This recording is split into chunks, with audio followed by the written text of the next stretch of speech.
வணக்கம் நேயர்களே, நீங்கள் கேட்டுக்கொண்டிருப்பது பட்டாம்பூச்சி எஃப்எம். பட்டாம்பூச்சி எஃப்எம் வெற்றிகரமாக மகிழ்ச்சிகரமாக தன்னுடைய 2வது ஆண்டில் அடியெடுத்து வைத்திருக்கும் இந்த தருணத்தில் இதமாக மலர்கிறது ஈஸியா ஜெயிக்கலாம். ஒவ்வொரு வருஷமும் தமிழ்நாட்டுல லட்சக்கணக்கான மாணவர்கள் பிளஸ் 2 முடிக்கிறாங்க. லட்சக்கணக்கான மாணவர்கள் டாக்டர் ஆகணும், என்ஜினியர் ஆகணும் அப்படிங்கிற கனவோட ஓடிட்டு இருக்காங்க. ஆனா எல்லாரும் டாக்டர் ஆகிறதும் என்ஜினியர் ஆகிறதும் சாத்தியமான விஷயமே கிடையாது. அதை தவிர அரசு பணிகள் நிறைய இருக்கு. அந்த அரசு பணியில தேர்வாகிறதுக்கு நிறைய போட்டி தேர்வுகள் நடக்குது. நிறைய மாணவர்கள் அரசு பணியை தங்களுடைய லட்சியமா வச்சுட்டு ஓடிட்டு இருக்காங்க. அப்படி அரசு பணியை நோக்கமாக வைத்து ஓடிக்கொண்டிருக்கின்ற மாணவர்களுக்கு தமிழ்நாடு அளவுல மட்டுமில்லாமல் இந்திய அளவுல மட்டுமில்லாமல் சர்வதேச அளவுகளையும் பல்வேறு போட்டித் தேர்வுகள் நடந்துட்டு இருக்கு.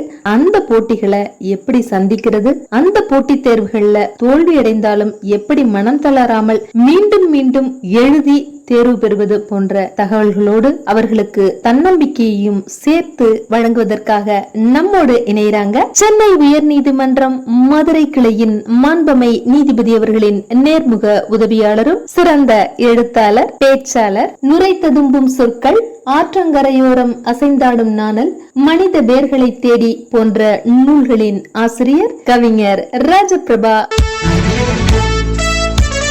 இளைய தலைமுறை பிள்ளைகளுக்கு இந்த நிகழ்ச்சி ஒரு விருந்தாக அமையும் அப்படின்னு நினைக்கிறேன். வாங்க நேயர்களே, கேட்கலாம், பயன்பெறலாம்.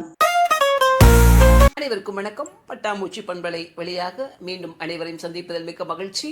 பொதுவா ஒரு குழந்தை பிறந்ததுமே தன் தாயிடம் தாய்ப்பால் அருந்தும் வரை, 8 வைத்து நடக்கும் வரை அந்த தாயையும் தந்தையையும் அந்த பாட்டி தாத்தா அப்படிங்கிற உறவு முறைகளையே அந்த குழந்தை சுத்தி வரும். என்னைக்கு நடக்க ஆரம்பிக்குதோ, 8 வைக்க ஆரம்பிக்கிறதோ அப்படியே குழந்தை கொஞ்சம் வெளியே வரும். வெளியே வரும்போது இவ்வளவு நாள் அந்த கூட்டுக்குள், வீடென்னும் கூட்டுக்குள் இருக்கின்ற தாய் தந்தைகளையும் பாட்டி தாத்தாங்கிற உறவுகள் எல்லாம் விட்டு வெளி உலகத்தில் சந்திக்கிற பெரியவர் சிறியவர் என்ற பாகுபாடின்றி அவர்களின் பின்னால் அந்த குழந்தை ஓட ஆரம்பிக்கும். யாராவது ஒருத்தர் போயிட்டு இருந்தாங்கன்னா அவங்க பின்னாடியே அதுவும் வேகமாக ஓடும். ஏதாவது விளையாட்டு காமிச்சாங்கன்னா அவங்களோட சேர்ந்து அந்த குழந்தை விளையாட ஆரம்பிக்கும். அப்போ அவங்க அம்மாவோ அப்பாவோ பாட்டியோ தாத்தாவோ கூப்பிட்டா கூட அந்த குழந்தை அவங்க கிட்ட போகாது, அழும், அடம் பிடிக்கும், நான் வரமாட்டேன் அப்படிங்கிற மாதிரி சொல்லிக்கிட்டே இருக்கும். அதை விளையாட்டு காமிச்சு சாப்பாடு ஊட்டினாதான் அந்த குழந்தை சாப்பிடும். யாராவது சைக்கிளில் ஓட்டிகிட்டு இருந்தாங்கன்னா அதுக்கு பின்னாடி உட்கார வச்சு அப்புறம் சாப்பாடு கொடுப்பாங்க.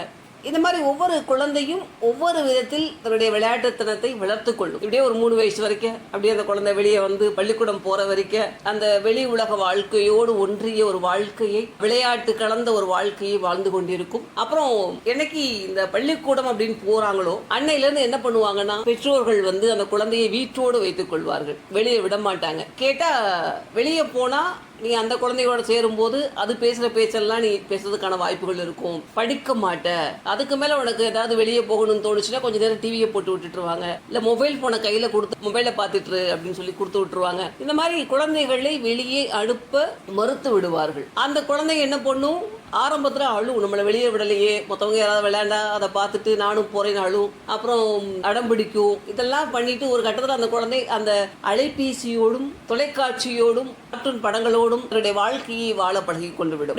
எப்பயும் போல ஒரு மிஷின் மாதிரி ஸ்கூலுக்கு போகும், காலைல எந்திரிக்கும், 7 மணிக்கு 8 மணிக்கு எழுப்பி விட்டு அதை சாப்பாடு ஊட்டினதும் அந்த பேக்கை கூட என்ன பண்ணுவாங்கன்னா பெற்றோர்கள் தான் எடுத்துட்டு போய் அந்த குழந்தைக்கு கொடுப்பாங்க. அப்புறம் சாயந்தரம் ஆனதும் ஸ்கூல் விட்டு வரும், ஒரு ஸ்நாக்ஸ் டிஃபனை கொடுப்பாங்க, திருப்பி கொஞ்சம் நேரம் தூங்க வைப்பாங்க, திருப்பி மறுபடியும் ஹோம்ஒர்க் பண்ண சொல்லுவாங்க, திருப்பி மணி 8 ஆயிடுச்சு தூங்கு அப்படின்னு சொல்லிட்டு அந்த மாதிரி ஒரு வாழ்வியல் முறைகளையே மாற்றி விடுகிறார்கள். 3 வயதிற்கு முன்பு அந்த குழந்தை ஓடி ஆடி பாடி இருந்த மகிழ்ச்சியை எல்லாம் துளைத்து விட்டு ஒரு வீட்டுக்குள் ஒரு சிறை கைதிகளாக அடைபட்டு எந்நேரம் புக்கு, அப்படி இல்லாட்டி மொபைல், டிவி, கார்ட்டூன் அப்படிங்கிற ஒரு வட்டத்துக்குள்ள வந்து அந்த குழந்தைகள் வந்து விடுகிறார்கள். அப்படி வருகின்ற குழந்தைகள் நிறைய மன அழுத்தத்திற்கும் மனிதநேய பண்புகளை இல்லாத தனியா வளர்றாங்க இல்லையா, அதனால ஒரு மனிதநேயம் அப்படிங்கிற ஒரு பண்புகள் இல்லாம உடல் பலவீனமாக, உள்ளம் சோர்வடைந்து, உற்சாகம் குறைந்து, இந்த மாதிரி பலவிதமான பலவீனங்களுக்கு உள்ளாகியவர்களாக அந்த குழந்தைகள் இருக்கிறார்கள். பாரதியார் மிக அழகா சொன்னார், ஓடி விளையாடு பாப்பா, நீ ஓய்ந்திருக்கலாகாது பாப்பா அப்படின்னார். காலை எழுந்தவுடன் படிப்பு, மாலை முழுவதும் விளையாட்டு என்று பழக்கப்படுத்திக் கொள்ளு பாப்பா அப்படின்னு சொல்லிட்டு பாப்பாக்களுக்கு அறிவுரை தருவது போல அழகான பாப்பா பாடலை பாரதியார் எழுதியிருக்கிறார். மாலை முழுவதும் விளையாட்டு அப்படிங்கிறத உங்களுடைய வாழ்க்கையில கட்டாயமா வச்சுக்கோங்க. இன்னைக்கு நிறைய பேர் பாவம், பெரியவங்க முதல் சின்னவர்கள் வரை அனைவருமே நைட்டு வந்து தூக்கம் வரது கிடையாது. ஏன் காரணம் என்ன அப்படின்னா, மொபைலை பார்க்கறது, அப்படியே என்ன பண்றேன்னே தெரியாது, கையை வச்சு தள்ளிக்கிட்டே மேலே கீழே தள்ள வேண்டியது, மொபைலை பார்க்க வேண்டியது, கை வலிக்கும், கண்ணுக்கு ஒரு மாதிரி எரிச்சல் ஊட்டும், தூக்கம் வர்றது கிடையாது. அந்த நேரத்தில் என்ன பண்ணுவோம் அப்படின்னா, மேலே மொட்டை மாடியில் போய் எட்டு போட்டுக்கிட்டு இருப்பாங்க. அப்படி இல்லாட்டி கீழே வந்து வாக்கிங் வந்துகிட்டு இருப்பாங்க. இந்த மாதிரி நடந்துகிட்டு இருப்பாங்க. அப்போ ஒரு விளையாட்டு என்பது நாம் உடலுக்கு தரக்கூடிய ஒரு செயல். நம் உடலை நாம் இயங்க வைக்கக்கூடிய ஒரு செயல் வந்து நமக்கு புத்துணர்ச்சியையும் வலிமையையும் ஆற்றலையும் மன திருப்தியையும் எல்லாவற்றையும் ஆரோக்கியத்தையும் தரக்கூடிய ஒன்றாக விளையாட்டு இருக்கிறது. அது மட்டுமா செய்து விளையாட்டு இன்னைக்கு நிறைய மாணவர்கள் வந்து நல்லா படிக்கிறவங்க எவ்வளவுதான் முட்டி மோதி படிச்சாலும் கூட வேலை வாய்ப்பு அப்படிங்கிற வரும்போது, போட்டித் தேர்வுகள் வரும்போது ஏதோ ஒரு இடத்தில் ஓரம் கட்டப்படுகின்றோம். நம்முடைய மதிப்பெண்கள் குறைவாக இருப்பதனால் ஒரு இடத்தில் ஓரம் கட்டப்படுகிறோம். அந்த இடத்துல ஏதாவது ஒரு கைதூக்கி விடுறதுக்கு ஒன்று இருந்துச்சு அப்படின்னு சொன்னா நிச்சயமாக அந்த தேர்வில் நாம் வெற்றி பெற முடியும். அவ்வாறு நம்மை கைதூக்கி விடக்கூடிய ஒன்றாக என்ன இருக்குது அப்படின்னா, பள்ளி கல்லூரிகளில் நாம் படிக்கும் போது நாம் அங்கு நடத்தப்படுகின்ற விளையாட்டுகளில் கலந்து கொண்டு அதில் ஒரு மாநில அளவில், மாவட்ட அளவில், தேசிய அளவில் ஒரு விளையாட்டு வீரர்களாக தேர்ந்தெடுக்கப்படும் போது அந்த விளையாட்டில் மூலம் பெற்ற சான்றிதழ் அவர்களுடைய எதிர்காலத்தில் போட்டித் தேர்வுகளில் பங்கு கொண்டு 1-2 மதிப்பெண்கள் மற்ற மாணவர்களை விட குறைவாக பெற்றிருந்தாலும் கூட அந்த விளையாட்டு சான்றிதழின் மூலம் அவர்கள் அந்த வேலைக்கு தேர்ந்தெடுக்கப்படக்கூடிய ஒரு வாய்ப்பு இருக்கிறது. பொதுவா நிறைய பேர் பார்த்தோம் அப்படின்னு சொன்னா நிறைய போலீஸ் ஆகணும்னு ஆசைப்படுவாங்க, மிலிட்டரிக்கு போகணும்னு ஆசைப்படுவாங்க. மிலிட்டரி நிறைய இருக்கு. CRPF, central reserve police force, central industrial security force, armed force, air force, நிறைய இருக்கு. இதுக்கெல்லாம் நம்ம வேலைக்கு போகணும் அப்படின்னு சொன்னா அதற்கு நல்ல ஒரு உடற்கட்டமைப்பு தேவை. நல்ல ஒரு உடற்கட்டமைப்பு தேவை அப்படின்னு சொன்னா அதற்கு நாம் நல்ல ஒரு விளையாட்டு தன்மையை சிறு வயதில் இருக்கும் போதே நாம் வளர்த்து கொள்ள வேண்டும். என்சிசி, என்எஸ்எஸ், ஸ்கவுட்ஸ், அப்படி கைட்ஸ் நிறைய இதெல்லாம் இருக்குது. கொஞ்சம் யோசிச்சு பார்த்தோம் அப்படின்னா அது போன்ற விளையாட்டுகளில் எல்லாம் ஆர்வமுடன் பங்கு கொள்ளும் போது தனிப்பட்ட முறையில் அவர்களுக்கான உடல் ஆரோக்கியத்தை பெறுவதோடு எதிர்கால வாழ்க்கையில் தங்கள் வாழ்க்கையை ஒளிமயமாக மாற்றுவதற்கும் விளையாட்டு என்பது மிக அவசியமானதாகவும் பயனுள்ளதாகவும் விளையாட்டு இருக்கிறது. அதனால மாணவர்கள் என்ன செய்யணும் அப்படின்னா, பள்ளி கல்லூரிகளில் படிக்கும் போதே தங்களுக்கு பிடித்த ஏதாவது ஒரு விளையாட்டில், ரன்னிங் ரேஸாக இருக்கட்டும், பாஸ்கெட் பால், வாலிபால், ஈட்டி எறிதல், நிறைய போட்டிகள், நிறைய விளையாட்டுத்துறைகள் இருக்குது. செஸ், கேரம் போர்டு, மாதிரி எவ்வளவோ விளையாட்டுகள் இருக்குது. அதில் தங்களுக்கு பிடித்த ஒரு விளையாட்டை தேர்ந்தெடுத்து அதில் ஒரு தனித்தன்மை மிக்கவர்களாக தேர்வு பெற்று அதன் மூலம் நடத்தப்படுகின்ற போட்டிகளில் எல்லாம் பங்கு கொண்டு ஒரு சான்றிதழை பெற்றுக்கொள்ளும் போது போட்டித் தேர்வுகள் நீங்கள் ஈஸியாக வெற்றி பெறலாம். அதுதான் இன்னைக்கு ஈஸியாக ஜெயிக்கலாம்ங்கிற நிகழ்ச்சியில் உங்களுக்கான தகவலாக நான் இங்கு பரிமாறிக்கொண்டிருக்கின்றேன். விளையாட்டுத்துறையில் எவர் ஒருவர் சாதிக்கிறார்களோ அவர்களுக்கு வேலை வாய்ப்பு என்பது உறுதிப்படுத்தப்பட்ட ஒன்றாக இருக்கிறது என்பதுதான் உண்மை.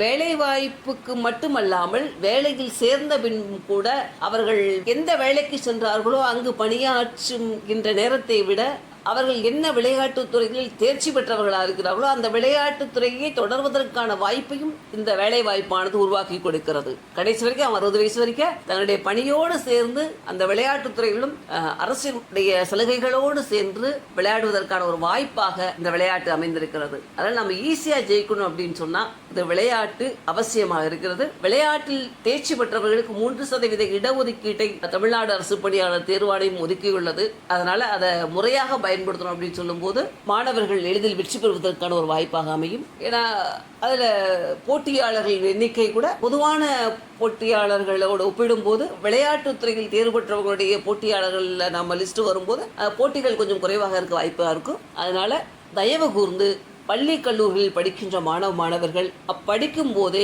ஏதாவது ஒரு விளையாட்டு பிரிவில் தங்களை ஈடுபடுத்தி கொண்டு அத்துறையில் தங்களை உயரிய நிலைக்கு கொண்டு வந்து நிறைய சான்றிதழ்கள் பெற்று அதை தங்களுடைய பணிக்கு உறுதுணையாக பயன்படுத்திக் கொள்ளுமாறு அன்போடு கேட்டுக்கொள்கிறோம். இந்த வார தகவலாக தமிழ்நாடு அரசு பணியாளர் தேர்வாணையத்தின் மூலமாக சீருடை காவல்துறை பணியாளர்கள், தீயணைப்பு வீரர்கள் மற்றும் சிறை காவலர்கள் என்ற பல்வேறு துறைகளில் 1000க்கும் மேற்பட்ட பணிகளுக்கு தமிழ்நாடு அரசு வேலைவாய்ப்பு அறிக்கை வெளியிட்டுள்ளது.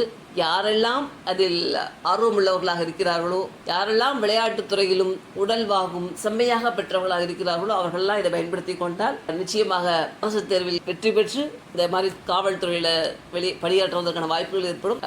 அனைவருக்கும் வாழ்த்துக்கள். நன்றி.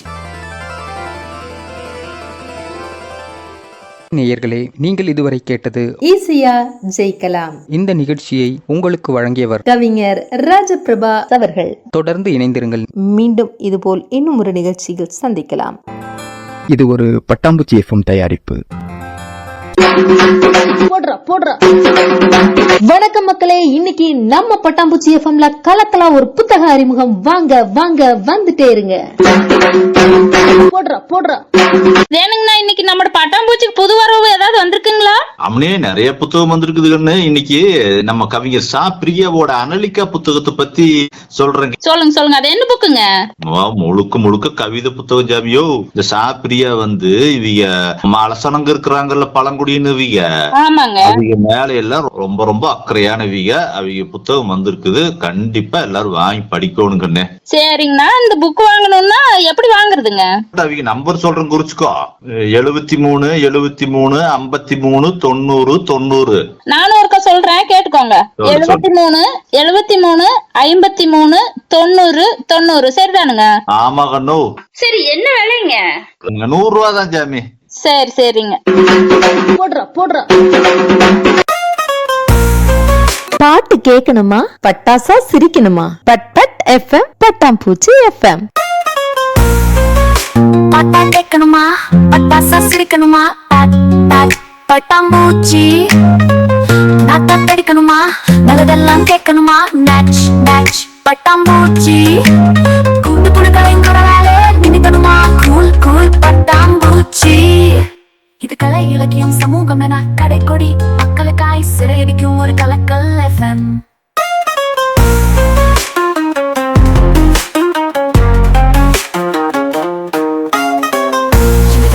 இலக்கியம் சமூகம் என கடை கோடி மக்களுக்காய் சிறையடிக்கும் ஒரு கலக்கல் எஃப்எம்.